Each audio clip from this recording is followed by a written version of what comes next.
Dance.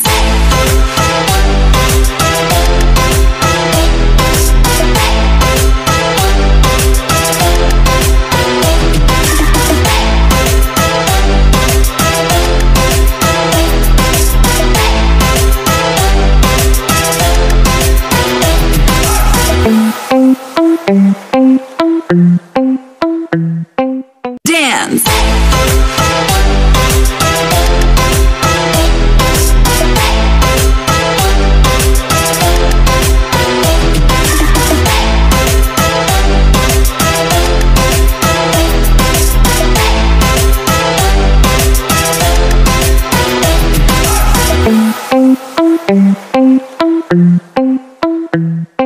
Dance.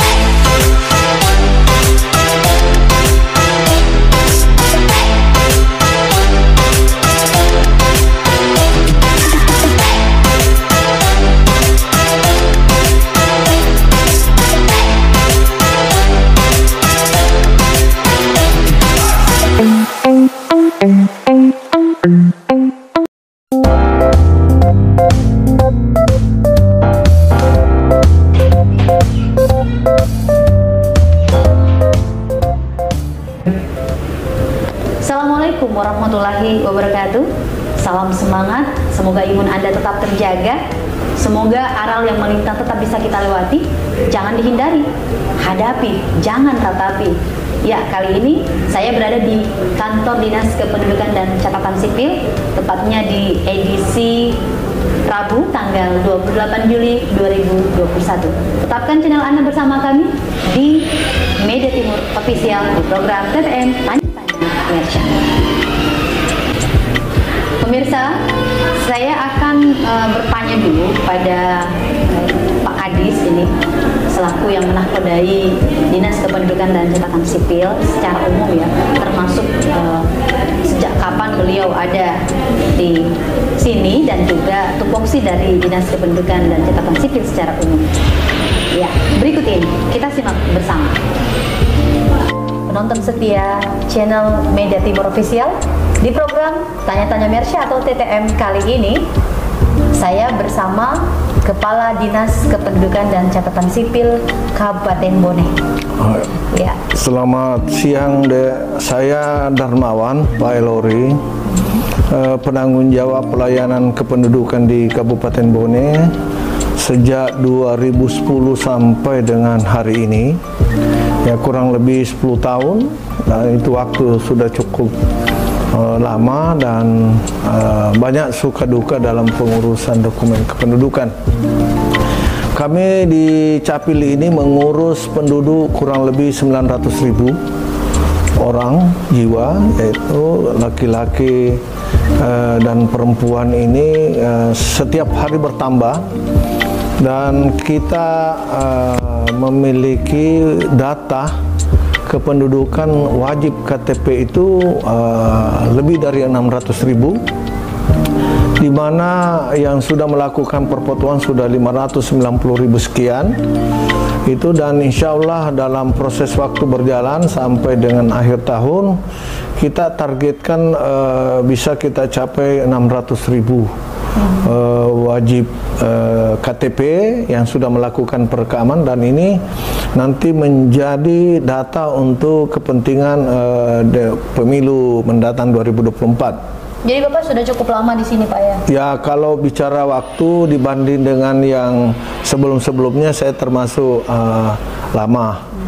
Dengar-dengar habis ini Bapak akan beralih ke Dinas Perhubungan ya, Pak, ya?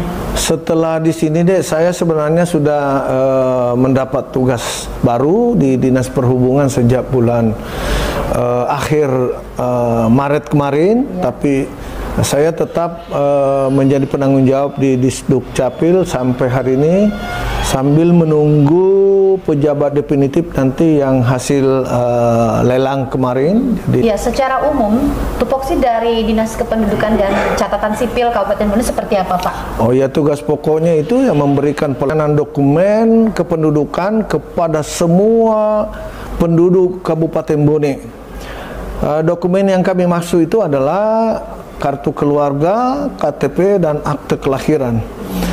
terus membantu sebagai pembantu bupati di dalam hal pelayanan dokumen kependudukan dan pencatatan sipil. Jadi terkait dengan pelayanan kependudukan di Kabupaten Bone ini, kalau ada yang kurang dan bermasalah, itu adalah tanggung jawabnya Dinas Kependudukan.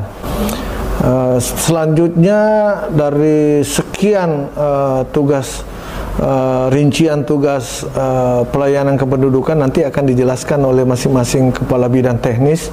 Dalam hal ini kepala bidang kependudukan, dalam hal ini Bapak Dr. Andes Muhammad Pak Iskandar MSc. Kemudian kedua menyangkut pelayanan kependudukan di bidang pencatatan sipil, Bapak Andi Sirna Sarjana Hukum. Itu akan menjelaskan nanti secara detail apa persyaratan dan prosedur dalam hal mendapatkan pelayanan dokumen kependudukan yang diperuntukkan kepada warga masyarakat Bone. Ya, baik. Sebelum Bapak pamit, barangkali ada harapan-harapannya kepada masyarakat Kabupaten Bone sendiri. Harapan kami kiranya semua warga yang mengaku penduduk Kabupaten Bone jangan tidak memiliki dokumen kependudukan. Minimal 3 KK, KTP, dan akte kelahiran. Selanjutnya juga saya mohon kepada semua warga Kabupaten Bone dalam pengurusan dokumennya itu jangan nanti diurus pada saat mendesak mau digunakan. Iya, betul. Jadi diurus sejauh mungkin, maksudnya jangan pada saat dibutuhkan baru diurus ya. Kemudian tidak sinkron dokumen kependudukannya dengan dokumen yang lain.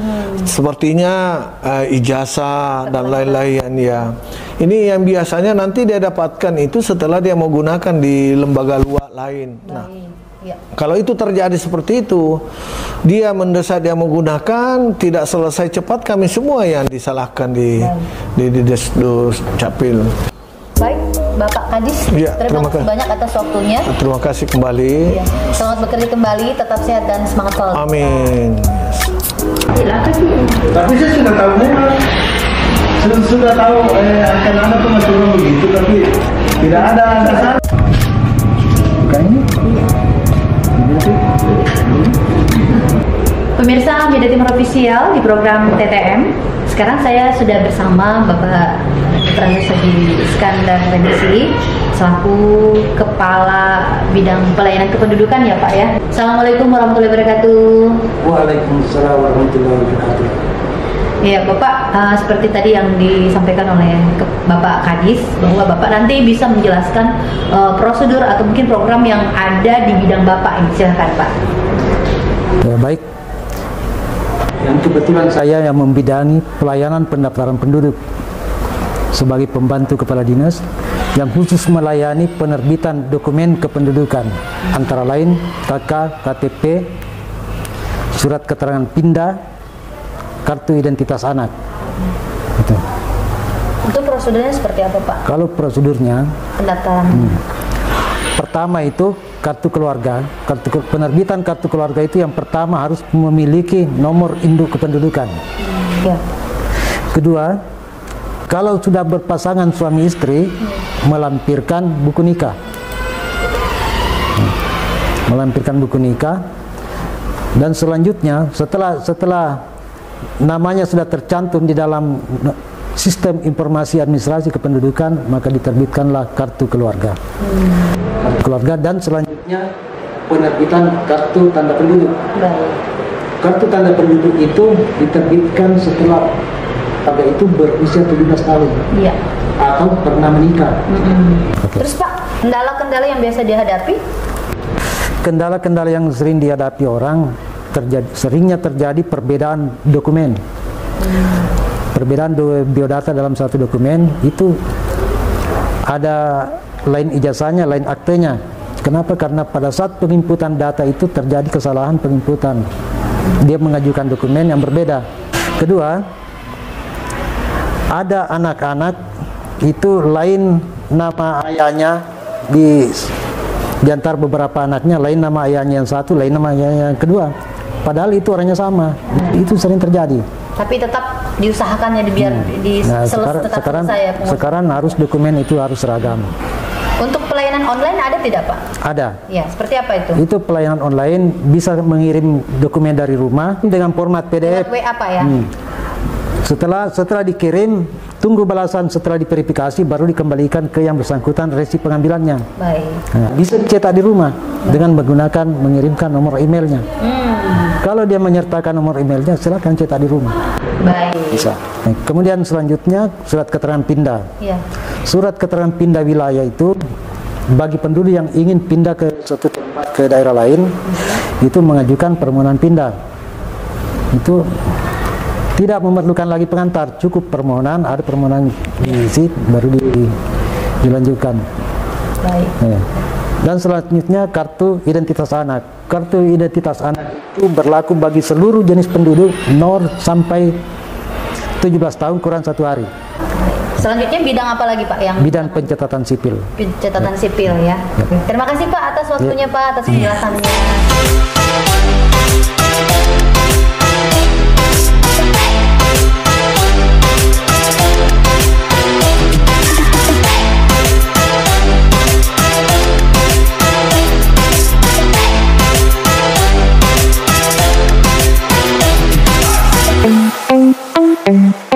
Dance.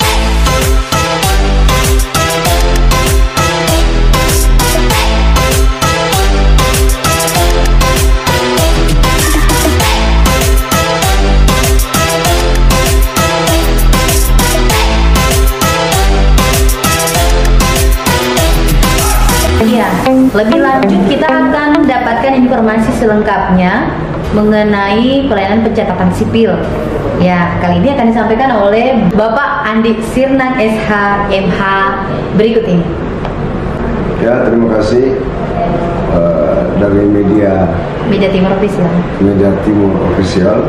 Jadi untuk pelayanan pencatatan sipil di Kabupaten Bone ini sebenarnya ada beberapa dokumen atau layanan.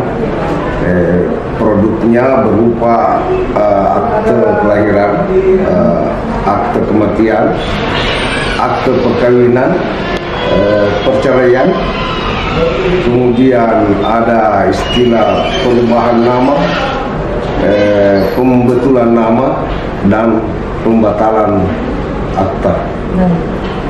Itu. Jadi yang paling umum sebenarnya itu adalah pengurusan mengenai pencatatan kelahiran dengan produk berupa akta kelahiran, kemudian akta kematian. Walaupun ini masih belum banyak masyarakat yang mengajukan permohonan untuk itu. Akta kematian itu memang sebenarnya ada Pak ya? Ada, ya mestinya, setiap kematian itu mestinya harus dilaporkan untuk dimintakan dokumen akta Mungkin kematian. masyarakat masih kurang memahami bahwa ini fungsinya seperti ini. Ya, padahal itu juga sangat berguna Pak ya? Sangat berguna. Itu biasanya dipakai apa Pak? Ya dipakai misalnya untuk pegawai negeri sipil ya, terutama untuk pegawai negeri sipil itu mesti dia dapatkan itu. Kemudian terutama di dalam hal pengurusan ahli waris, kewarisan itu sangat dibutuhkan itu. Sebenarnya dokumen ini sangat penting juga. Menyangkut masalah akta kelahiran ini yang perlu dijelaskan kepada masyarakat. Pengurusannya sebenarnya sangat simpel, ya. Pencatatannya juga cukup dengan pengantar dari dokter atau bidan yang menangani kelahirannya. Dan yang kedua, kalau tidak ada itu mungkin dari desa, surat keterangan dari desa. Itu aja Pak. Itu aja sebenarnya yang dibutuhkan. Langsung ke kantor capil. Baru ke kantor capil bisa dikirim. Tetapi itu khusus untuk pengurusan akte kelahiran yang belum memiliki dokumen lain, ya, belum ada dokumen lain yang dimiliki, misalnya ijazah. Nah, terkait tadi yang sudah ada ijazahnya, ya, terkait tadi yang dijelaskan oleh Bapak Kepala Dinas mengenai perbedaan data di dalam dokumen, ya. Itu ada ada persyaratan lainnya ya. Jadi ini memang agak agak sulit. Apa syaratnya? Syaratnya itu dia harus mengumpulkan semua dokumen yang dimiliki. Yang asli. Ya, yang asli. Bukan. Biar fotokopinya saja. Ya. Kecuali misalnya kalau berbeda nama ya, misalnya perbedaan nama di dokumen akte kelahiran dengan ijazah dan dokumen lain itu harus dilihat semua. Setelah dikumpulkan fotokopiannya, dikumpulkan itu, setelah itu dia buat permohonan namanya SPTGM. Ya. Kalau misalnya dia itu masuk dalam kategori pembatalan akta, maka dia harus mengisi SPTGM sebagai pengganti. Kan sebenarnya ini dulu prosesnya harus ke pengadilan. Ya. Ini untuk memudahkan masyarakat, ada istilahnya asas contrarius actus itu. Kayak ganti nama gitu. Iya, bukan ganti nama. Kalau ganti nama itu harus melalui pengadilan baru dibawa ke sini. Kalau ini ada perubahan atau ada pembetulan ya. Pembetulan ya. Misalnya bisa dikasih contoh misalnya. Ya. Abdul Qadir ya, terus di aktenya misalnya Abdul Qadir, di jasanya A Qadir ya, atau Andi Qadir ya, itu melalui suatu asas disebut contrarius actus itu. Jadi dia harus mengisi SPTGM, kemudian dicocokkan semua dokumennya, baru diproses. Ya, tidak mulai ke pengadilan. Yang paling krusial yang biasa dilayani nih Pak, yang mungkin butuh waktu yang lama seperti apa itu kasusnya Pak? Sebenarnya cuman ini saja. Terus ada juga ya yang misalnya dia sudah berdomisili di sini, tetapi akte kelahirannya terbit di daerah lain. Iya. Nah dia sudah berdomisili di Kabupaten Bone misalnya, makanya itu harus kita mintakan dulu keabsahan data dari kabupaten di mana terbit itu. Itu harus kita mintakan dulu keabsahan data, itu yang mungkin bisa agak lama ya, karena kita menunggu dulu respon dari daerah yang bersangkutan baru kita bisa proses. Ya, kemudian yang tadi juga itu harus dia kemungkinan tidak bisa kita laksanakan satu hari yang perubahan melalui kontradus tadi itu, karena dia harus kembali dulu kasih tanda tangan saksi-saksi yang harus ada di situ. Baik Pak, ya. Mudah-mudahan masyarakat semakin mudah lagi dalam pelayanannya, dan pastinya dengan informasi-informasi yang ada bisa terbantu ya. Tidak ada lagi dokumen-dokumen yang terlupakan ketika akan mengurus di kantor dinas kependudukan dan catatan sipil. Insya Allah semua persoalan bisa kita selesaikan. Insya Allah semaksimal mungkin dilayani sebisa mungkin secepat mungkin. Ya. Baik Bapak Andi Sinai Saimha, terima kasih atas waktunya, penjelasannya yang sangat bermanfaat. Dan semoga senantiasa kita diberikan kesehatan dan juga perlindungan dari Allah SWT. Amin. Pemirsa, inilah akhir jumpa kita di program TTM kali ini. Ya, bersama Dinas Kependudukan dan Catatan Sipil Kabupaten Bone. Semoga informasinya membuka pikiran kita, memberikan informasi yang lebih lengkap lagi bagaimana pengurusan untuk hal kependudukan ataupun catatan sipil. Ayo ke kantor Dinas Kependudukan dan Catatan Sipil, lengkapilah dokumen-dokumen Anda. Terima kasih banyak atas kebersamaan Anda dan mohon maaf atas segala kekurangan. Saya Mersya sebagai host, kameramen Juliana Setiawan, beserta lighting dan ataupun direktur Nisa. Undur diri dari hadapan Anda. Wassalamualaikum warahmatullahi wabarakatuh. Tetap semangat.